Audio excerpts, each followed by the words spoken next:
সন্ত্রাস মুক্ত করতে চাই।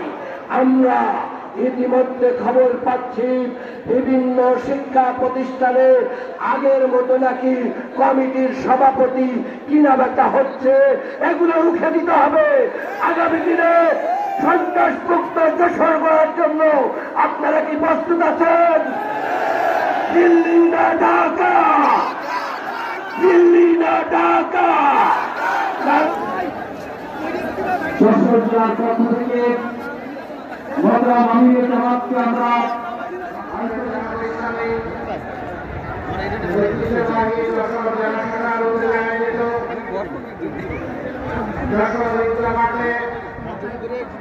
আজকের এই বিশাল সম্মেলনে বাংলাদেশ জামাত ইসলামী যশোর জেলা শাখার সম্মানিত আমির জনাব অধ্যাপক গোলাম রসুল,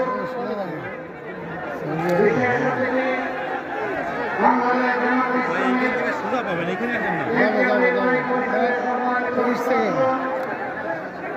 জনাব মোবারক হোসাইন, সালের 5ই আগস্টের আগ পর্যন্ত বাংলাদেশে ছিল দুঃশাসন এবং দুর্নীতিতে পরিপূর্ণ। এই দলটি অতীতে যখন ক্ষমতায় এসেছে এদেশের মানুষের উপর প্রতিশোধ নিয়েছে। তার দুঃশাসন এবং দুর্নীতিতে দেশকে ডুবিয়ে দিয়েছে। এবারও তার ব্যতিক্রম হয়নি। রংপুরে আমাদের একটি সন্তান, সে বুক তুলে ডানা মেলে দাঁড়িয়ে বলেছিল, বুকের ভিতরে তুমুল ঝড়, বুক পেতেছি গুলি কর। তার আত্মবিশ্বাস ছিল, সে সঙ্গত ন্যায়সঙ্গত দাবিতে ছাত্র সমাজের সাথে রাস্তায় নেমেছে, যুব সমাজের সাথে রাস্তায় নেমেছে। তার দেশের পুলিশ তার বুকে গুলি করবে না, কিন্তু দুর্ভাগ্য স্বৈর শাসকের নির্দেশে পুলিশ পরপর 3টি গুলি করে তাকে শেষ করে। যুগে যুগে প্রতিদিন যেন এই জাতির মধ্যে এই ধরনের বীর সন্তান পয়দা করে, যারা জাতির মহানতা হিসেবে কাজ করবে। মানুষের বিবেক যখন কাজ করে না, মানুষ যখন আল্লাহকে ভয় করে না, তখন ক্ষমতাতে বসার আগে মানুষের পা ধরে চুমকায়, আর ক্ষমতাতে বসে গেলে মানুষকে ভুলে। তখন নিয়ম করে 5 বছর পর আরেকবার পা ছুড়ে নেব, মাঝখানটা মালিক আমি, আর তোমরা সবাই ভাড়া। এই মানসিকতা না থাকলে বৈষম্য হবে। বাংলাদেশের সকল অঞ্চলে সুষম উন্নয়ন হবে, তবে হ্যাঁ, উন্নয়নের জন্য একটা উন্নত মন লাগে, একটা পরিচ্ছন্ন মানসিকতা লাগে। সারা দেশকে চোখে এবং অন্তরে ধারণ করতে হয়। নিজের জন্মস্থানকে আলাদা বলে দেখতে হয় না। জন্মস্থানের অধিকার জন্মস্থান পাবে, আমার বিদ্যালয় বাড়িও। কিন্তু যদি আল্লাহ তাআলা এই দেশ পরিচালনার দায়িত্ব কাউকে দেয়, তাহলে সারা দেশই তার দায়িত্ব নেওয়া হবে। আল্লাহ তাআলা সারা দেশের প্রতি ইঞ্চি মাটির ব্যাপারে তার কাছে জবাব চাইবে, তুমি এই মাটির ব্যাপারে যত্নশীল ছিলে কিনা। প্রত্যেকটি মানুষ নয়, প্রত্যেকটি প্রাণীর ব্যাপারে তাকে জবাব দিতে হবে। যেখানে যার শক্তি আছে সে দুর্বলের উপর তাণ্ডব চালায়, দুর্বলের পকেট কাটে। যে যত বেশি ধনী এবং জ্ঞানী আমাদের সমাজে এইরকম কিছু মানুষ আছে, সে তত বেশি চুর এবং টাকা। সমস্ত ব্যাংক ফুটনা করে, প্যান্ট খালি করে, ওরাদের চুরি করে দেশের বাইরে সমস্ত সম্পদ পাচার করে দিয়েছে। টাকা আসবে প্রত্যেকে, এমন যে অর্থনীতির টাকা ঘোরানোর জন্য ব্যাংকগুলো যে টাকা দিবে, সেই টাকাই তো ব্যাংকের কাছে নাই।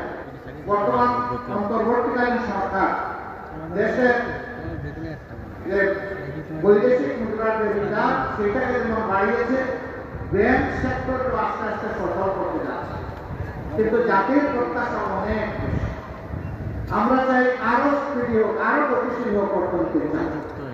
সরকার এই ক্ষেত্রে আরো বেশি দায়িত্বশীল ভূমিকা পালন করবে। বাজারে এখন আগুন, মানুষের পেট করতে হয় এখন আগুন দিয়ে। দ্রব্যমূল্যের অগ্নিমূল্য, আগের সিন্ডিকেটগুলো এখনো সরকার ভাঙতে পারে নাই। তবে ক্ষেত্র বিশেষে সিন্ডিকেট না ভাঙলেও সিন্ডিকেটের হাত বোঝা হয়েছে। একজন চাঁদাবাজি করে পেট করে পালিয়েছে, আর কেউ এসে আবার চাঁদাবাজিতে লেগে যাচ্ছে, সেটা কিন্তু আমরা চাই না। যে গত 15 বছর ধরে সমস্ত অফিসগুলো তালাবদ্ধ করে রেখে দেওয়া হয়েছিল, যেমন অন্য কোনো দল নাই তাদের নিবন্ধন কেড়ে নেওয়া হয়েছে, অন্য কোনো দল নাই ব্রিটিশ আমলে তাদেরকে শেষ করতে নিষিদ্ধ ঘোষণা করে যে 2000-এর কম বেশি আমাদের বুকের সন্তানেরা জীবন দিয়ে রক্ত দিয়ে আমাদেরকে আজকে উন্মুক্ত পরিবেশ এনে দিয়ে গেল।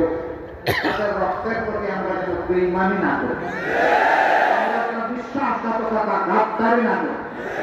তারা বৈষম্যের বিরুদ্ধে, দুঃশাসনের বিরুদ্ধে, দুর্নীতির বিরুদ্ধে তারা আওয়াজ দিয়েছে। এখন যদি একই কাজ কেউ করে তাহলে নিঃসন্দেহে তারা ঘৃণিত হবে এবং নিন্দিত হবে। এই বাংলাদেশে সবচেয়ে বেশি ক্ষতি হয়েছে আমাদের শিক্ষা। আজকে আমাদের যুবক যুবতীরা মাস্টার্স গ্রাজুয়েশনের সার্টিফিকেট নিয়ে তারা এখন দুয়ারে দুয়ারে ঘুরে তাদের কাঙ্ক্ষিত একটা চাকরি তারা পায় না। দুটি কারণে পায় না। একটা কারণ হলো একটা গোষ্ঠীর কাছে সমস্ত মানুষের কৃষ্ণ হাইজ্যাক হয়ে গিয়েছিল।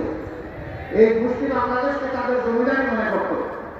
তাদের আনুগত্য যারা করবে না তাদের জন্য এই দেশে বাঁচার কোনো অধিকার ছিল না। শিক্ষা ব্যবস্থার যে বিধ্বস্ত অবস্থা, শিক্ষার যে মান হওয়া উচিত, বিশেষ করে নৈতিক মান থাকা উচিত, আমাদের শিক্ষা ব্যবস্থার এটা একেবারেই চলেছে নাই। আমরা ইনশাআল্লাহ এই দেশটাকে শিক্ষা দিয়ে প্রথমে গড়া শুরু করবো, আল্লাহ যদি আমাদের করবে। কারণ শিক্ষা জাতির মেরুদণ্ড। যেই জাতিতে জ্ঞানী এবং শিক্ষিত মানুষ তৈরি হয় এই জাতি বিশ্বের দরবারে বুক উঁচু করে দাঁড়ায়।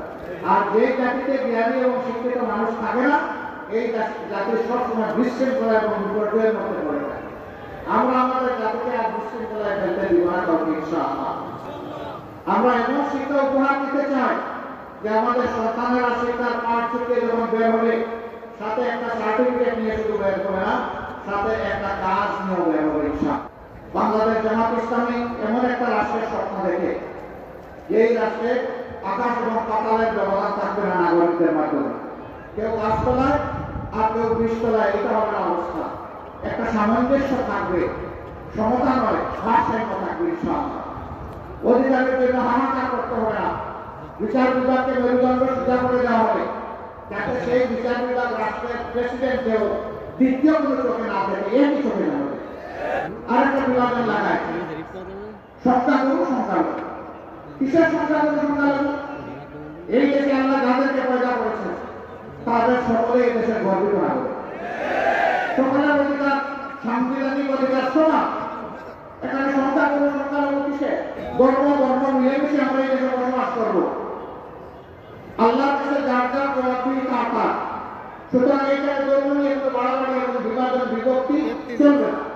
আমাদের হিন্দু বৌদ্ধ খ্রিস্টান ভাইরা যারা আছেন আমরা যেমন দেশের নাগরিক, আপনারাও দেশের নাগরিক।